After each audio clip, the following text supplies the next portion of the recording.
Tracy Arpen, followed by David Cohen, followed by Gordon Robbie. Mr. Arpen, good evening. How are you, sir? Hello. Tracy Arpen, 3489 Loretta Road, Jacksonville. First of all, I'd like to say that everybody agrees we need bus shelters. We need more bus shelters. The question is, how will we get them and what will the cost be? On the how part, this is not the way to do it. It's a giant step backwards so far as visual pollution in the city of Jacksonville is concerned. Responding to Mr. Brown, the point is with these, you're talking about an illuminated sign just a few feet from the traveling lanes of the right-of-way.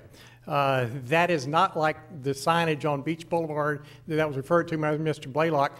We now require a 10-foot setback for on-site signs. Here we're going to allow an illuminated sign within the right-of-way. It's a giant step backwards.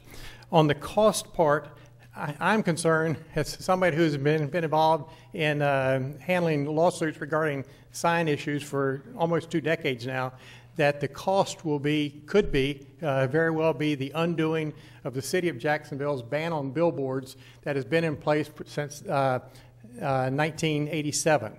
That ban on billboards has resulted in the removal of over 1,000 sign faces in the city of Jacksonville and has meant that we've had no new billboards in that period of time. Entire highways are billboard free because of that, like JTB, Wonderwood Expressway, 9A, which would, if a case is brought like was brought in California, you've heard about the Los Angeles case, if it's successful, even briefly, the city's going to be flooded with billboard applications with no basis to turn them down. Once those signs are up, they'll be up forever because we can't take them down. It's the wrong way to do it. The risks are too great. There was some suggestion that this is like Chicken Little. I don't think there's anybody in the city of Jacksonville and a few in the state of Florida who have tried and been involved in more sign issues from a litigation standpoint than Bill Brent and I have. Bill is an expert throughout the country. That's his job, defending cities all over the country. We are not crying wolf. You are playing with fire if you pass this ordinance and allow bus shelter advertising within the right-of-way at the same time you attempt to prohibit off-site advertising outside the right-of-way. You may hear some talk from Mr. Cohen and others about, well, it's got a severability clause.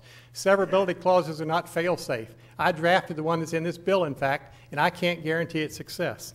Regardless of the outcome of any lawsuit, you also need to consider the fact that these lawsuits brought by billboard companies who have been shut out of the business for 20 years now are going to be very expensive to defend. It'll cost the city hundreds of thousands, if not millions of dollars to defend these lawsuits, and that's a cost that JTA is subjecting the city to. In fact, I would suggest that the money that will ultimately be spent on trying these lawsuits would be probably more than enough to build and maintain the shelters that are needed.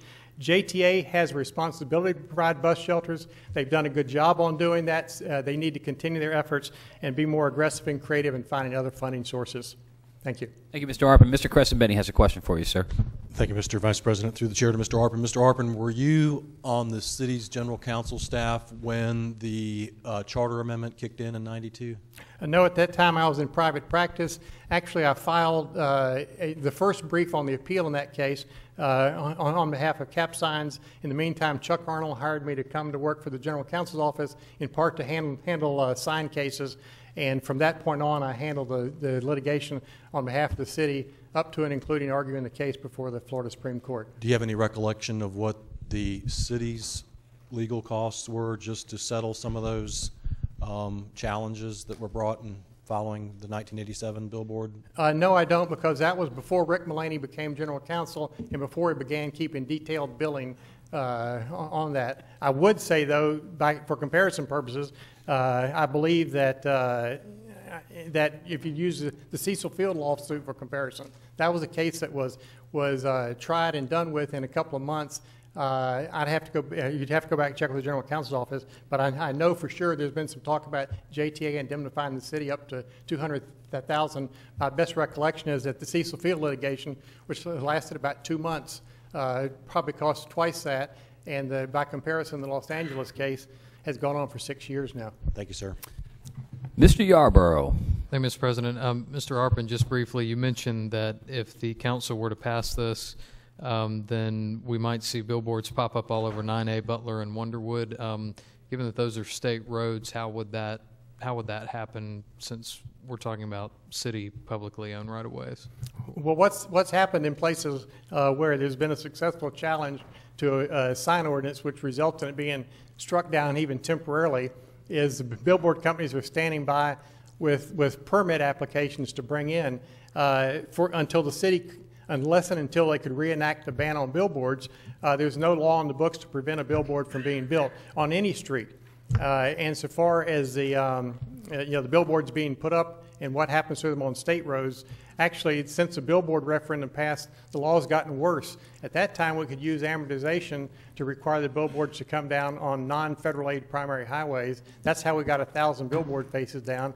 If we were have to do it again, you couldn't do that because in the meantime, the billboard industry has gotten state law changed so that even on a city street that receives no state funding whatsoever, we are prohibiting from using amortization in lieu of cash compensation. So that could go up on federal aid primary highways, interstate highways, state roads, or local streets for as long as there's no ordinance on the books to prevent it. Okay. Thank you. Thank you, Mr. President. Thank you, Mr. Arpen.